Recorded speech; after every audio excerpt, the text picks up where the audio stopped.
First and foremost, I want to give all honor, glory, and praise to Yahweh, Bahashim, Yahweh Shai, Bahashim, Rakwakadash. Double honors to the elders of Great Millstone, and peace and salutations to the brother doing his work, true sincerity. And we're going to jump right into the lesson. This is Luke 21, and we'll start at verse 33. It says, "These are the words in bread, the words of Yahweh Shai." And these speak about the times that we're living in right now, like all Scripture does, because Scripture is prophetic. It speaks about the end times. It speaks about the end game. It speaks about the end. This book was put here to foretell the end, the ultimate destiny of the nation of Israel, starting with the elect by the spirit and power of Yahweh Shem Yahushai. So let's get this Luke 21 and 33. And it says, "Heaven and earth shall pass away." Now, when it says heaven and earth shall pass away, it's meaning this age shall pass away, because the heaven and the earth, they remain forever. But the age of this particular heaven and earth will pass away. So my words shall not pass away. Meaning the prophecies, meaning the promises, the covenants that were given to the nation of Israel. And it says, "And take heed to yourselves, lest at any time your hearts be overcharged." Let's get the little keywords: weighed down with surfeiting, carousing, and drunkenness, and careless lives that they come upon you unawares. So the Scripture called to be a holy people. So when you engage in this world too much, it can weaken your spirit, because you're basically feeding the flesh. Because the things that's mentioned here, take heed to yourself. Be watchful of yourself. Be mindful of your behaviors, your actions, your thoughts. Take heed to yourself that at any time your hearts be overcharged. Let's get that word again. Weighed down. Let's go ahead and get into to overcharge, to weigh down, to burden, which is surfeiting, the carousing. Let's get surfeiting. The giddiness and headache caused by drinking wine to excess. Property, a headache, a seizure, or pain from drunkenness, that's by the surfeiting. So surfeiting is getting carried away in the bullshit of this world, man. And drunkenness and the cares of this life. There's many worries and cares of this life that might overburden you. But you gotta be mission minded, and you gotta keep the goal in mind, the service of the Lord in mind, man. So that they come upon you unawares, because if you're not spiritually prepared for the things to come, then you're gonna be at a loss, man. This is just a warning. This is the proper mind state of the elect. The elect already sealed, but the Lord is telling you what the proper mind state of the elect shall be. It's going to be a one of a soberness, of watchfulness, of alertness, of being on point, man, being on guard, spiritually, mentally, physically, however means that you can do it,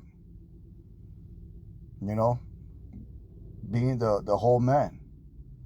So let's go ahead and get a few precepts. Let's get a Hebrews 12:5, I think it is. This is Hebrews.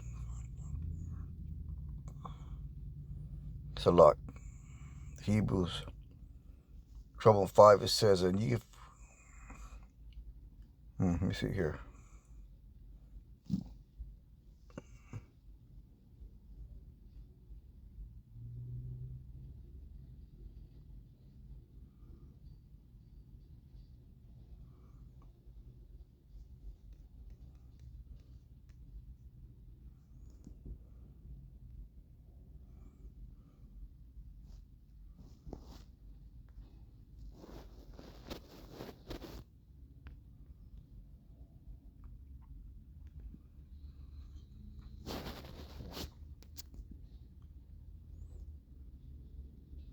Well, we can get 5. Hebrews 12:5 says, "Ye have forgotten the exhortation which speaketh unto you as children. My son, despite of the chastening of the Lord, nor faint when thou art rebuked of him." Because part of being watchful is being mindful of the chastising and the things that we go through, and the lessons that they are meant to teach us. That's part of being watchful. We're not going through things just for the sake of going through it. There's lessons to be learned in anything, like the Elder Tahar says when he does his videos. Lessons within lessons. And everything that we go through, you got to look at it as a lesson, because life experience builds wisdom. And all the experience that we go through in this truth, they're meant for us to engage ourselves, with it, and to take something away from it that could be beneficial to you and to the body. It says, "You have forgotten what teach speaks to your children." So we can't forget we can't forget what we're taught, the truths that we're taught. We can't forget uh, the experience that comes with learning these things, learning with the experience that comes with making mistakes. So my son, despise not the chasing of the Lord, nor faint when thou art rebuked of him. For whom the Lord loveth, he chastens, discourages every son whom he receiveth. So, don't be surprised, man. There's a, you might be suffer wrongfully at times, man. You might go through things that you think that are unfair. But these is all the shades of the Lord, man. Look at the spiritual lessons. This is all to sharpen us, man. This is all to keep us sharp. The scripture says, iron sharpens iron. So adversity, sharp. You get sharpened through adversity, man. So that the brother counteth his friends, and so through these Salakia, through these lessons and brothers that are around us, and the things that we all go through, and the words that we speak to one another, we gotta take heed to all these things, man. And you will not all agree with something the brother says or does at all times, man. But you learn to take the lesson from it. There's this quote by Bruce Lee. It says, "Absorb what is useful." So, absorb what is useful, man. There's when brothers speak, or it could be the oldest brother in the camp or the youngest brother in the camp. There's always something to take heed to, because the spirit of the Lord is upon that man. And he might have a message for you to think about. These things are, everything's done for edifying, man. Let's jump to verse 15. Speaking about being alert.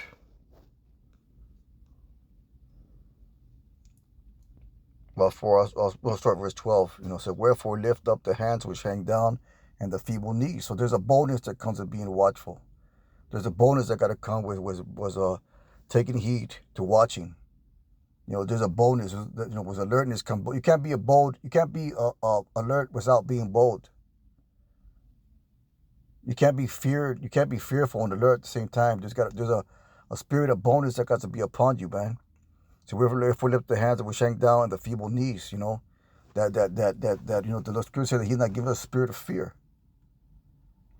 So you gotta have confidence, in the faith of the Lord, man, in the power of the Lord. You gotta have confidence in that. That's and if you don't have confidence in that, then you're the hands that hang down, the feeble knees. You just I don't know what to do. I'm at my wit's end. I'm exhausted. You got to fight that spirit, man. That woe is me spirit, that self-pity spirit. That's not a spirit of boldness. And that's not a spirit of watchfulness. Because you're so worried about your own goddamn self that you're failing to see the things around you. You're failing, as it says in verse 5,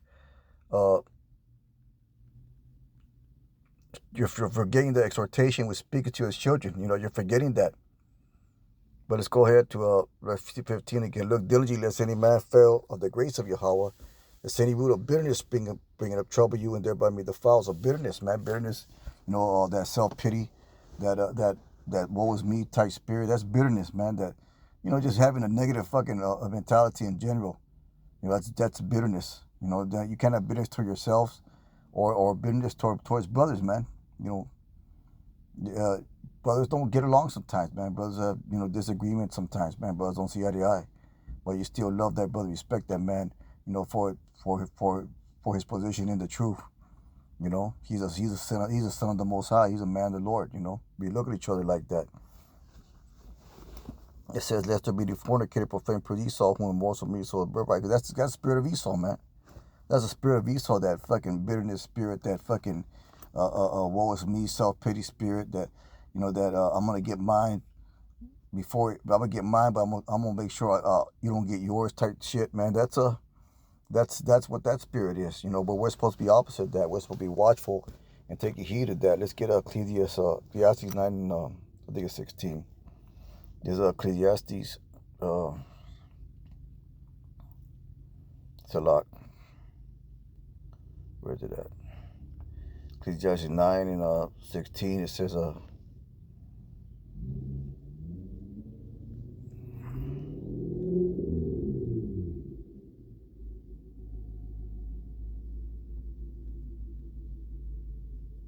want this verse 12, Salak. It says, for a man also knoweth not his time, as the fishes that are taken in the evil net, and the birds that are caught in the snare, so are the sons of men snared in evil time when it falleth suddenly upon them.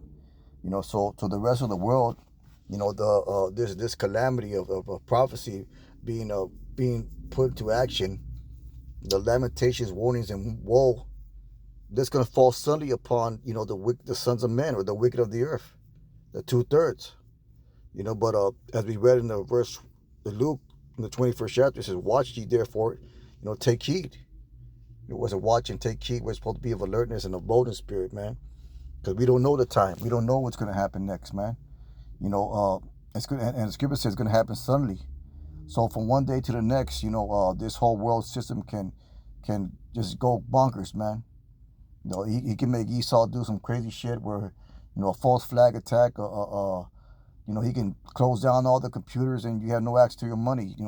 They speak of a financial reset, and force you into a situation that makes you have to disobey the Lord. Basically all that's going to all lead up to the ship, but it's going to come at you unawares, man.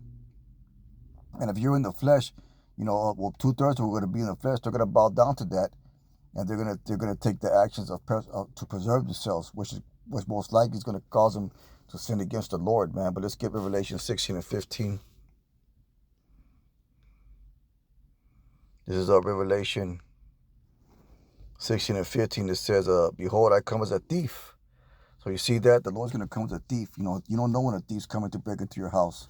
You don't know what day, you don't know what hour, but it comes when you're sleeping. It'd be 1 o'clock in the morning, 2 o'clock in the morning. There's thieves that operate in the daytime, man. They got what they call these, these break-ins, man. They just, they go and knock on your door and they just force themselves in, man. I forgot what they call the term for it, but they happens all the time, man. They pretend to be someone else, they pretend to be a service person or whatever, and they just, once you open that door, they just go in there and start fucking taking care of business, man. They start being thieves, killing people. That's what it is. The Lord's gonna come in that same manner. He's gonna come as a thief, man. He's gonna come in that sudden threat, man. He's gonna be a sudden threat to the people of the earth. Sudden calamity falling upon the people of the earth, man. It says, behold, I come as a thief. Blessed is he that watches and keepeth his garments, as he walk naked and see his shame. So that's talking about spiritual readiness, man. Being spiritually ready, man. Keeping yourself in the favor of the Most High, man, by obedience, through obedience. These are the things that we are called to do. We are called to be alert and to be bold, especially in these final times, man. But with that being said, just a real quick lesson, something to meditate upon. These are urgent times, man. The prophecies are moving fast.